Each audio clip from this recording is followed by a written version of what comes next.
बिस्मिल्लाहिर्रहमानिर्रहीम। अस्सलाम वालेकुम डियर स्टूडेंट्स।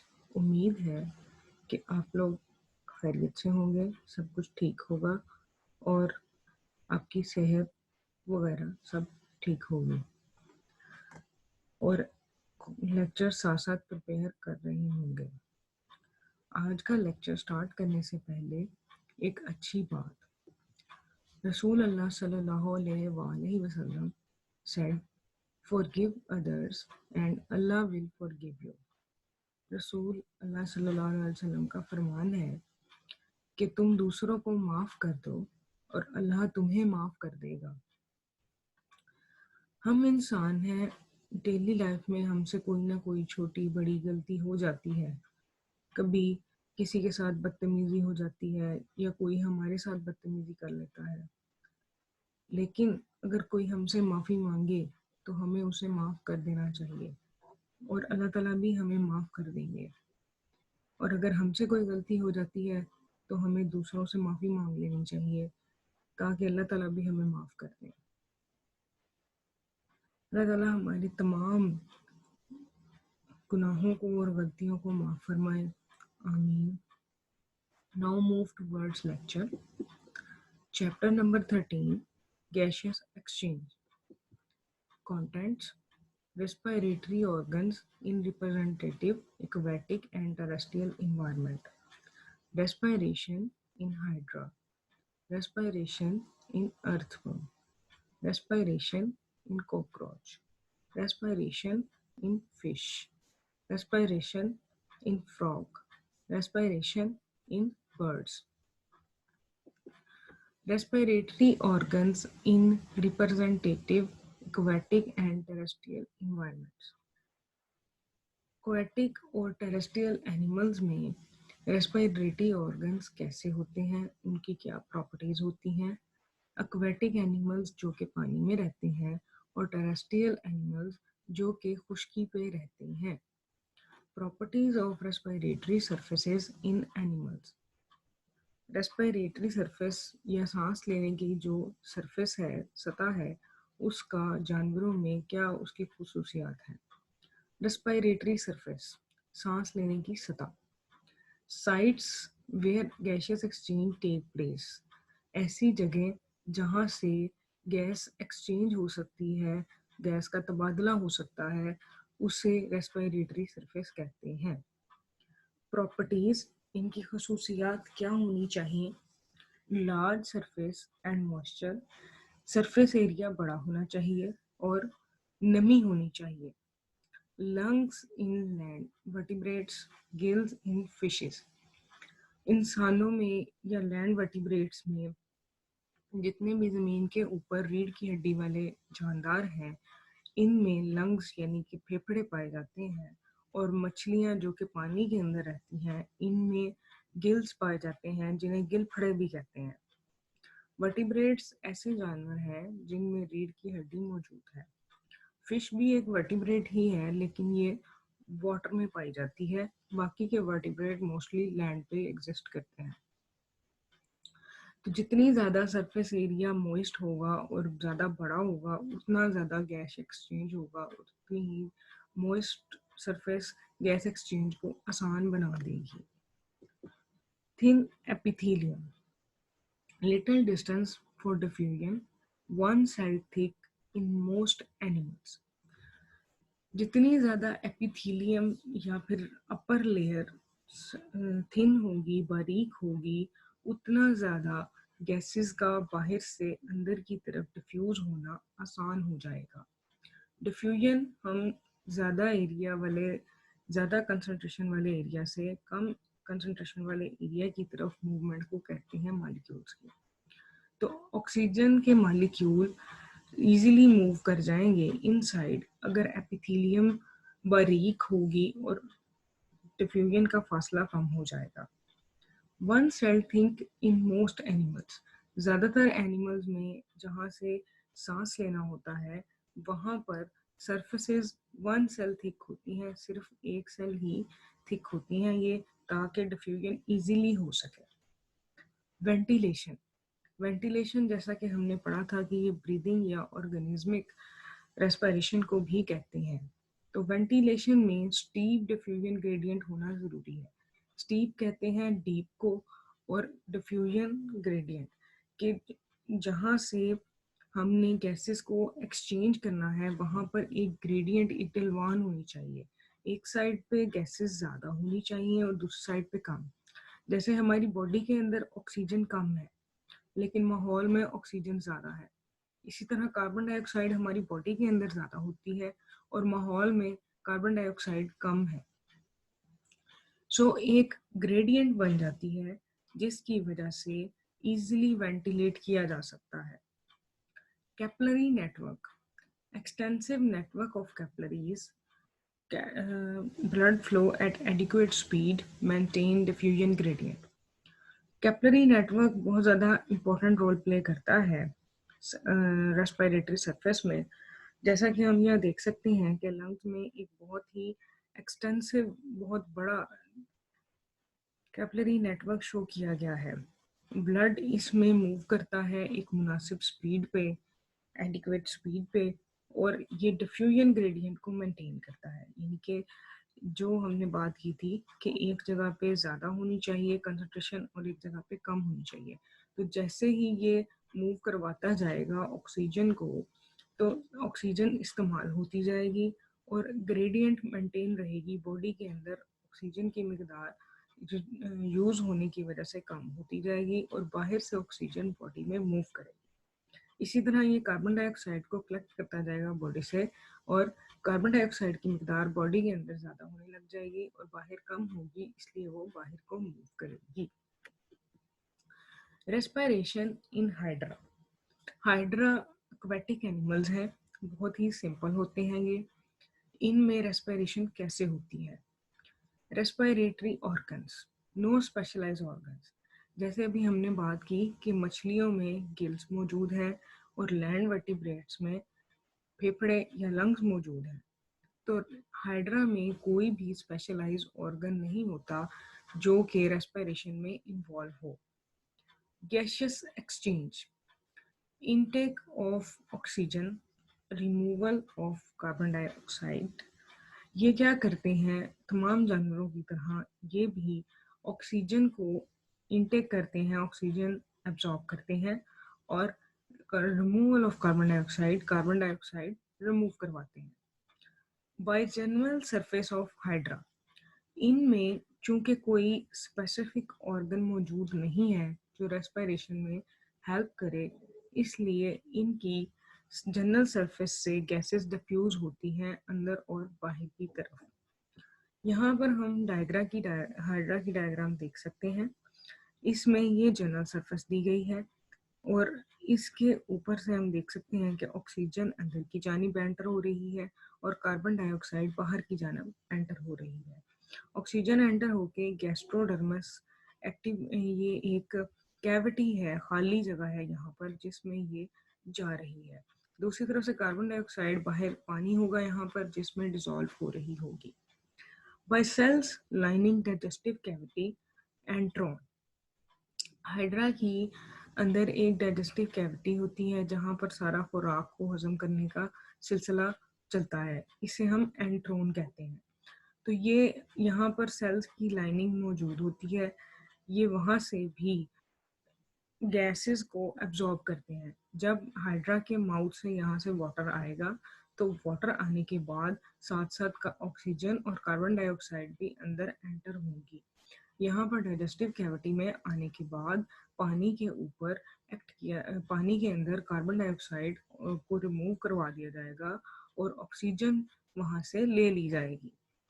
ये एफिशिएंट रेस्पिरेटरी सरफेस है क्योंकि हाइड्रा ने खाने के लिए कुछ ना कुछ तो बाहर से लेना ही है, तो यहाँ पर गैसेस का बहुत ज़्यादा एक्सचेंज होता है। Next, respiration in earthworm. Earthworm में रेस्पिरेशन कैसे होती है? अर्थवर्म हमने अमूमन देखे होंगे, जब बाहर बारिश होती है तो ज़मीन से कुछ कीड़े निकल कर बाहर आ जाते हैं जो कि इस शेप के होते हैं। ये एक अर्थवर्म की डायग्राम है। अर्थवर्म में are complex than Hydra. Hydra की निस्बत ये कॉम्प्लेक्स है, लेकिन ये लैंड एनिमल्स हैं, ज़मीन पे पाए जाते हैं। हाइड्रा वाटर में पाया जाता है। Respiratory organ, again no specialised organ, इनमें कोई खास ऑर्गन नहीं है। गैस एक्सचेंज फिर कैसे होगा? दे एक्सचेंज गैसेस बाय स्किन, इनकी स्किन के जरिए ही ये गैस को एक्सचेंज करती हैं। They have rich supply of blood capillaries, इनके पास बहुत ज़्यादा ब्लड कैपिलरीज की सप्लाई होती है जो स्किन के साथ अटैच हुई होती है। केप्ट मॉइस्ट, ये अपनी स्किन को मॉइस्ट रखते हैं। By secretion of mucus glands, by coelomic fluid excrete by dorsal pore. जैसा कि हम इस डायग्राम में देख सकते हैं कि ये स्किन बहुत ज़्यादा मॉइस्ट है, ये गीली है। तो ये क्या करते हैं, इनकी स्किन के ऊपर म्यूकस ग्लैंड होते हैं, एपिथेलियल सेल्स होते हैं। एपिथेलियल सेल्स में म्यूकस ग्लैंड होते हैं। म्यूकस ग्लैंड सेक्रीशन को सेक्रेट करते हैं, ये म्यूकस को सेक्रेट करते हैं, जो कि इसकी स्किन के ऊपर मौजूद होती है और इसे गीला या चिपचिपा रखती है। इसके अलावा इसकी सिलोम होती है, सिलोम बॉडी कैविटी को कहते हैं। इसके अंदर जो कैविटी होती है वहाँ पर फ्लूइड होता है, वो फ्लूइड यहाँ पर डोर्सल पोर होंगे स्किन में, उनके जरिए बाहर की तरफ आ जाएगा। बिल्कुल वैसे ही जैसे हमारी स्किन पे ऑयल आ जाता है पोर्स के जरिए, वैसे ही इनके डोर्सल पोर के जरिए फ्लूइड बाहर की तरफ एक्सक्रीट हो जाएगा और इनकी स्किन मॉइस्ट रहेगी। इसके अलावा इनकी स्किन में बहुत ज़्यादा ब्लड कैपिलरीज होती हैं, जो कि ब्लड को साथ साथ ऑक्सीजन को भी ट्रांसफ़र करने में हेल्प करती हैं और जल्दी से तमाम सेल्स तक ऑक्सीजन पहुंच जाती है। यहाँ पर हमें एक पाथवे शो किया गया है, ऑक्सीजन इनटेक, ऑक्सीजन कैसे अंदर आती है।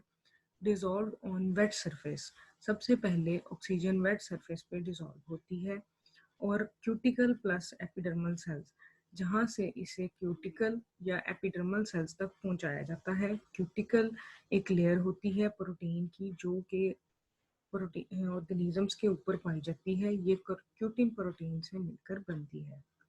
एपिडर्मल सेल्स वो सेल्स जो कि किसी भी ऑर्गेनिज्म की बाहर वाली सबसे बैरूनी सतह पर मौजूद हों, they are known as epidermal cells. Epidermal cells से इन गैसेस को ब्लड में भेज दिया जाता है। जब इन्हें खून में भेजा जाता है तो खून में हीमोग्लोबिन मौजूद होती है। Haemoglobin form oxy haemoglobin. Haemoglobin का फंक्शन है कि ये ऑक्सीजन को अपने साथ बाइंड कर लेती है और ऑक्सी हीमोग्लोबिन कहलाती है।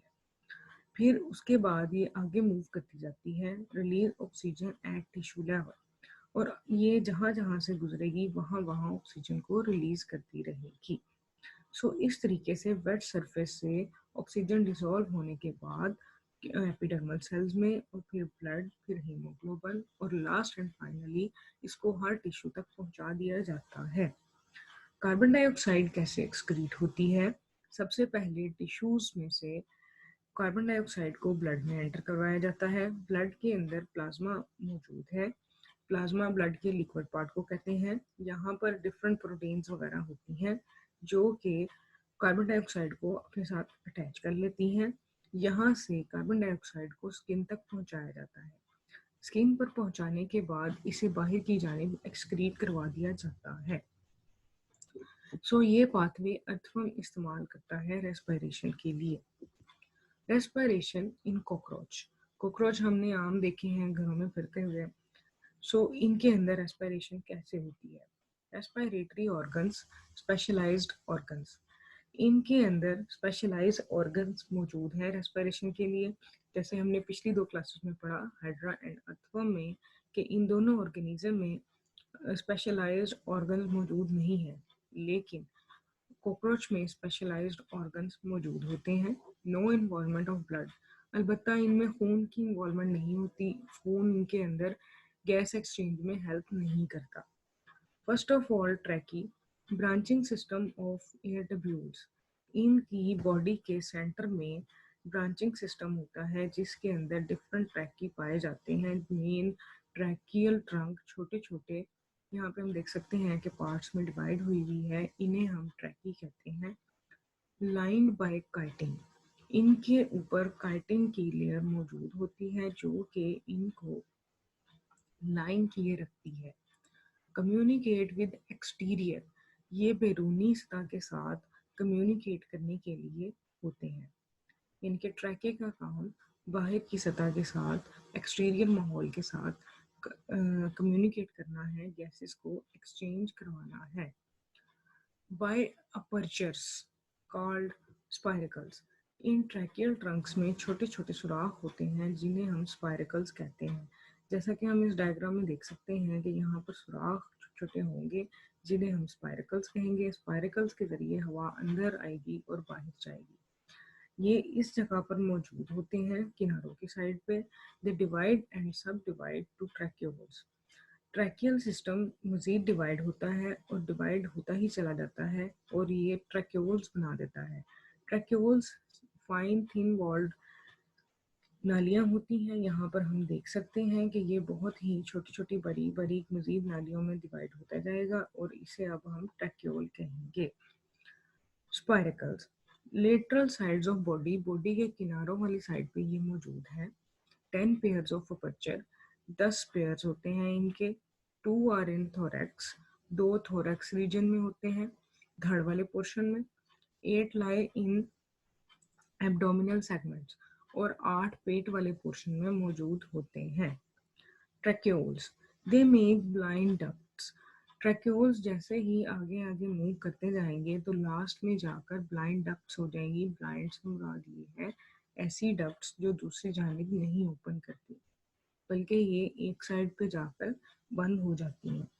पार्टली फिल्ड विद फ्लूइड, इनके अंदर आधा फ्लूइड होता है, यानी कि ये पूरी तरह से फ्लूइड से भरे हुए नहीं होते। इसकी रीज़न ये है कि ये डिज़ोल्व करते हैं ऑक्सीजन को सेल्स तक पहुंचाने के लिए और ऑर्गन्स या फिर टिश्यूज़ के इर्द गिर्द मौजूद होते हैं।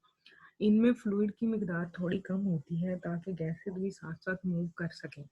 गैसेस को मूव करवाने के लिए इन्हें आधा फिल किया जाता है। ये ब्लाइंड डक्ट्स बनाती हैं और इस तरीके से ये गैसेस को एक्सचेंज किया जाता है। कॉन्सेंट्रेशन ग्रेडियंट, इन्हें अपने और एक्सटर्नल इन्वायरमेंट के दरमियान में एक कॉन्सेंट्रेशन ग्रेडियंट बनानी पड़ती है ताकि ये गैसेस को एक्सचेंज कर सकें। स्पायरकल ओपनिंग और सेल्स के दरमियान में एक कंसंट्रेशन होती है, यानी कि बाहर ऑक्सीजन ज़्यादा है और अंदर जब ऑक्सीजन इस्तेमाल हो जाएगी तो स्पायरकल्स ओपन हो जाएंगे। Oxygen diffuses into trachea from outside, और इस तरीके से ऑक्सीजन बाहर से अंदर की तरफ मूव करेगी जैसा कि नॉर्मली डिफ्यूजन में होता है। Pathway of gases exchange, gases को एक्सचेंज करने का पाथवे। इनटेक ऑफ ऑक्सीजन, ये ऑक्सीजन को कैसे अंदर लेकर आते हैं। एब्डोमेन एक्सपैंड, सबसे पहले जब सारी की सारी अंदर की ऑक्सीजन कम हो जाएगी और अंदर ऑक्सीजन की कंसंट्रेशन कम होने की वजह से ऑर्गन्स फील करेंगे कि अब मज़ीद ऑक्सीजन चाहिए, तो सबसे पहले जो चीज़ एक्सपैंड होगी वो एब्डोमेन होगा।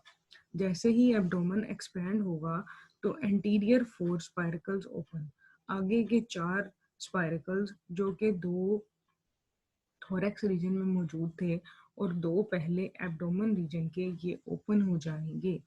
एयर रशेज इनटू ट्रैक्यूल्स, जैसे ही ये ओपन होते हैं हवा बाहर से अंदर की तरफ मूव करना शुरू कर देगी।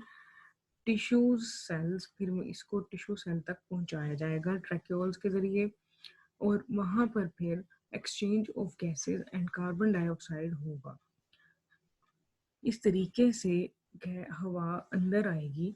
Removal of carbon dioxide, carbon dioxide को रिमूव कैसे करवाया जाता है। जब ऑक्सीजन बॉडी के अंदर आ जाती है और कार्बन डाइऑक्साइड के साथ चेंज कर दिया जाता है इसे, तो एब्डोमेन वापस से कॉन्ट्रैक्ट हो जाता है। जब एब्डोमेन कॉन्ट्रैक्ट होता है तो पोस्टीरियर 6 स्पाइरकल्स ओपन, पीछे वाले 6 स्पाइरकल्स ओपन होते हैं जो पेट में मौजूद हैं। Air rushes out of tracheoles, हवा ट्रैक्यूल्स से बाहर की जानिब मूव करेगी और कार्बन डाइऑक्साइड को हवा में भेज दिया जाएगा। ये प्रोसेस ऐसे ही चलता रहेगा और कॉकरोच गैसियस एक्सचेंज करते रहेंगे। रेस्पिरेशन इन फिश, फिश यानी कि मछली, मछली में रेस्पिरेशन कैसे होती है? रेस्पिरेटरी ऑर्गन्स, गिल्स, इनमें रेस्पिरेशन के लिए गिल्स पाए जाते हैं जिन्हें गिलफड़े भी कहा जाता है। सो गिल्स, गिल्स क्या है? These are the paired structures at junction of trunk and head. Head sir को कहते हैं, ट्रंक धड़ को कहते हैं। ट्रंक और हेड के दरमियान में जो जंक्शन पाया जाता है वहां पर ये पेयर की फॉर्म में मौजूद होते हैं। Here we can see ये मछली का हेड है और ये इसकी ट्रंक है। तो ट्रंक और हेड के जंक्शन पे ये गिल्स मौजूद है। एक इस तरफ होगा और एक दूसरी जानिब होगा, पेयर्ड स्ट्रक्चर है। दे exchange gases in aquatic animals, जितने भी एक्वाटिक एनिमल्स होते हैं उनके पास मोस्टली गिल्स होते हैं जिसके जरिए ये गैसेस को एक्सचेंज करते हैं।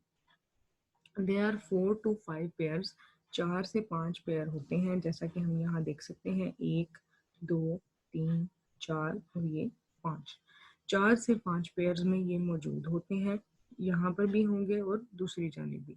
कवर बाय ऑपरक्यूलम, इनको एक ढक्कन नुमा स्ट्रक्चर या लिड लाइक स्ट्रक्चर कवर करती है जिसे हम ऑपरक्यूलम कहते हैं। ये हम देख सकते हैं, ये ऑपरक्यूलम है जिसने एक कवर लाइक स्ट्रक्चर बनाई हुई है गिल्स के ऊपर। Ventilate with constant water flow, constant water flow से मुराद ये है कि पानी जैसे जैसे साथ साथ बहता रहेगा मुसलसल वैसे ही ये वेंटिलेट करते रहेंगे। मछली हवा पानी के अंदर डिसॉल्व्ड ऑक्सीजन को साथ साथ इस्तेमाल करती रहेगी। मछली में पाथवे क्या है गैसियस एक्सचेंज का, ये हम देख सकते हैं। हार्ट, सबसे पहले हार्ट से ब्लड सप्लाई स्टार्ट होती है। यहाँ पर हम एक चीज़ और ऐड करना चाहेंगे, वो ये कि मछली में इन्वॉल्वमेंट ऑफ ब्लड है। मछली में कार्बन डाइऑक्साइड और ऑक्सीजन को रिमूव करने के लिए या ऐड करने के लिए यहाँ पर हमारे पास हार्ट मौजूद है। हार्ट से डीऑक्सीजनेटेड ब्लड गिल्स में जाएगा। डीऑक्सीजनेटेड ब्लड ऐसा ब्लड होता है जिसमें ऑक्सीजन की मिकदार कम होती है। ये गिल्स में जाएगा, गिल्स में जाने के बाद वहाँ पर इसे ऑक्सीजनेटेड ब्लड में तब्दील कर दिया जाएगा। वाटर से डिसॉल्व ऑक्सीजन ली जाएगी और इस डीऑक्सीजनेटेड ब्लड जिसमें कार्बन डाइऑक्साइड की मिकदार ज़्यादा थी उसे हवा पानी में ऐड कर दिया जाएगा। कार्बन डाइऑक्साइड पानी में ऐड हो जाएगी और ऑक्सीजन को ब्लड में ऐड कर दिया जाएगा। फिर इस ऑक्सीजनेटेड ब्लड को तमाम बॉडी पार्ट्स तक भेजा जाएगा और जो कि ऑक्सीजन को लेते जाएंगे और कार्बन डाइऑक्साइड को ऐड करते जाएंगे। अब ब्लड फिर से डीऑक्सीजनेटेड ब्लड कहलाएगा क्योंकि इसमें कार्बन डाइऑक्साइड की मिकदार ज़्यादा है और ऑक्सीजन की मिकदार कम है। अब ये डीऑक्सीजनेटेड ब्लड को वापस से हार्ट के पास भेज दिया जाएगा और इसी तरीके से ये सारा सिलसिला चलता रहेगा। चूंकि इसमें एक सिंगल सर्किट फ्लो है, एक ही तरफ को खून की गर्दिश हो रही है और इसके अलावा किसी और जानिब खून नहीं जा रहा, तो इसे हम सिंगल सर्किट हार्ट भी कहते हैं। इनके एक ही तरफ को या एक ही रास्ते पर फ्लो करने वाला heart. Respiration in frog, frog में रेस्पिरेशन कैसे होती है? रेस्पिरेटरी ऑर्गन्स, इनमें रेस्पिरेशन के लिए 3 तरह के ऑर्गन्स मौजूद हैं। Lungs, skin, buccal cavity. 3 तरह के ये ऑर्गन्स हैं। लंग्स फेफड़ों को कहते हैं, स्किन ऑफ कोर्स स्किन होती है, खाल, ब्यूकल कैविटी जो कि इनकी माउथ की कैविटी है। Rich supply of blood vessels, इनके अंदर बहुत ज़्यादा ब्लड वेजल्स की सप्लाई होती है, इसलिए इन्हें इजीली गैसेस एक्सचेंज करने के लिए ब्लड को ये यूज़ कर सकते हैं। Pulmonary respiration, gas exchange by lungs, gases lung के ज़रिए एक्सचेंज होती हों तो ऐसी रेस्पिरेशन को पल्मोनरी रेस्पिरेशन कहते हैं। पल्मोनरी का वर्ड बेसिकली लंग्स के लिए इस्तेमाल किया जाता है। पाथवे, इनहेलेशन, फ्रॉग किस तरीके से इनहेल करता है या इंस्पायर करता है हवा को। First of all nostrils open, जो फ्रॉग के नथने हैं या नोस्ट्रल्स हैं, ये ओपन होते हैं। एयर एंटर, हवा अंदर दाखिल हो जाती है। नोस्ट्रल्स क्लोज, हवा के दाखिल होने के बाद नोस्ट्रल बंद हो जाते हैं।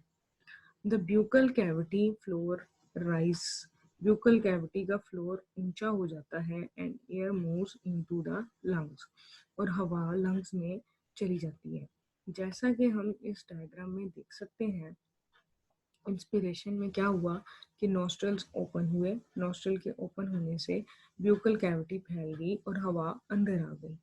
हवा जैसे ही अंदर आएगी तो यहाँ पर ये ब्यूकल कैविटी का फ्लोर ऊपर की तरफ को खिसक जाएगा और हवा अंदर लंग्स में मूव कर जाएगी।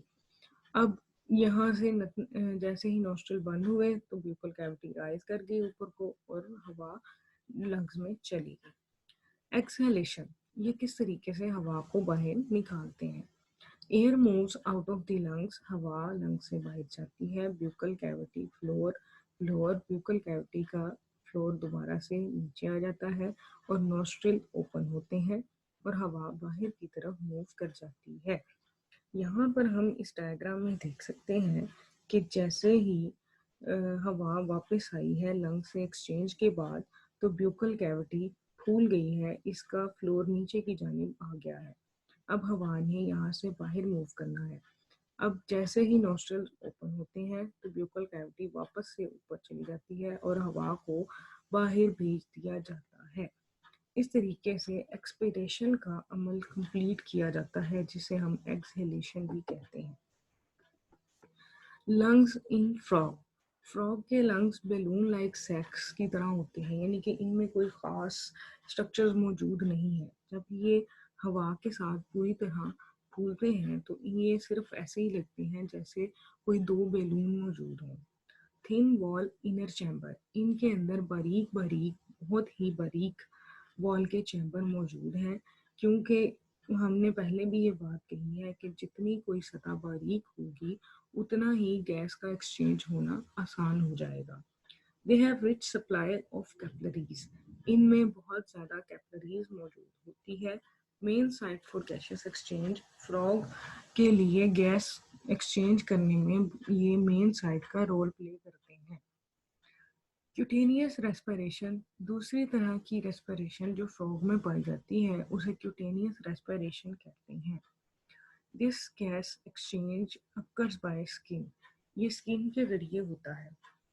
जैसा कि हम इस डायग्राम में देख सकते हैं कि फ्रॉग की स्किन से कार्बन डाइऑक्साइड बाहर मूव कर रही है और ऑक्सीजन अंदर की जानिब मूव कर रही है। इसी तरह यहाँ से भी कार्बन डाइऑक्साइड बाहर मूव कर रही है और ऑक्सीजन इनसाइड मूव कर रही है। तो फ्रॉग की स्किन भी बहुत ज़्यादा मॉइस्ट होती है और जिस तरह अर्थवर्म बाहर के साथ एक्सचेंज कर रहे थे गैसेस को, वैसे ही फ्रॉग भी एक्सचेंज करते हैं गैसेस को। Respiration in birds. Birds are active animals with high metabolic rate, need large amount of oxygen. Birds ऐसे ऑर्गेनिज्म हैं जिनका मेटाबॉलिक रेट, या फिर हम कह सकते हैं कि उनमें बायोकेमिकल रिएक्शन होने का रेट बहुत ज़्यादा तेज़ होता है। इन्हें बहुत ज़्यादा ऑक्सीजन की ज़रूरत होती है, इन्हें फ्लाई करना होता है मुसलसल हवा में, इसलिए इन्हें बहुत ज़्यादा ऑक्सीजन की ज़रूरत होती है। Respiratory system most efficient and elaborate, इनमें रेस्पिरेटरी सिस्टम बहुत ज़्यादा एफिशिएंट है, बहुत ज़्यादा अच्छे तरीके से काम करता है और इलेबोरेट होता है, बहुत ज़्यादा वेल डिफाइन होता है। One way flow of air in lungs, इनके लंग्स में हवा एक बार दाखिल होती है और वहीं से ही वापस नहीं आती, बल्कि मूव करके दूसरी साइड से वापस आती है। सिंगल पैसेज होता है।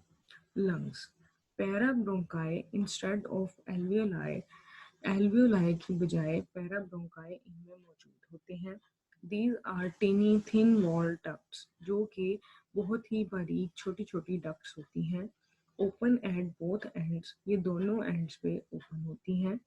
एयर वेंटिलेट कॉन्स्टेंटली, हवा मुसलसल इनमें से गुजरती रहती है। ये बिल्कुल एक पाइप की तरह होते हैं पैराब्रोंकाई के, एक साइड से हवा आती है और दूसरी साइड पे मूव कर जाती है। यहाँ पर हम देख सकते हैं कि एयर स्पेसेस भी मौजूद हैं और ब्लड और हवा यहाँ से कॉन्स्टेंटली मूव कर रहे हैं। जिस डायरेक्शन में हवा मूव करेगी उसके ऑपोजिट डायरेक्शन में ब्लड मूव करेगा और इसे हम काउंटर करंट एक्सचेंज कहते हैं। रेस्पिरेशन इन बर्ड्स, बर्ड्स में रेस्पिरेशन कैसे होती है? इनमें एयर सैक्स मौजूद होती हैं जो कि लंग्स की ही एक्सटेंशन है। ये तमाम बॉडी तक पहुंचती हैं और वहां से गैसेस को एक्सचेंज करवाया जाता है। ज़्यादातर ये 9 इन नंबर होती हैं। इन्फ्लेट बाय एयर, हवा के ज़रिए ये इन्फ्लेट हो जाती हैं, फूल जाती हैं। रिब आर्टिकुलेशन में हेल्प करती हैं, रिब्स को फैलाती हैं ये, और बेलोज के तौर पे काम करती हैं। बेलोज कहते हैं फूकनी को, ऐसी चीज़ जो कि दोनों साइडों से पाइप लाइक स्ट्रक्चर जिसको हम आग जलाने के लिए इस्तेमाल करते हैं। सेंड एयर टू ब्रोंकाई, ये ब्रोंकाई के तौर पे ब्रोंकाई को हवा भेजती है।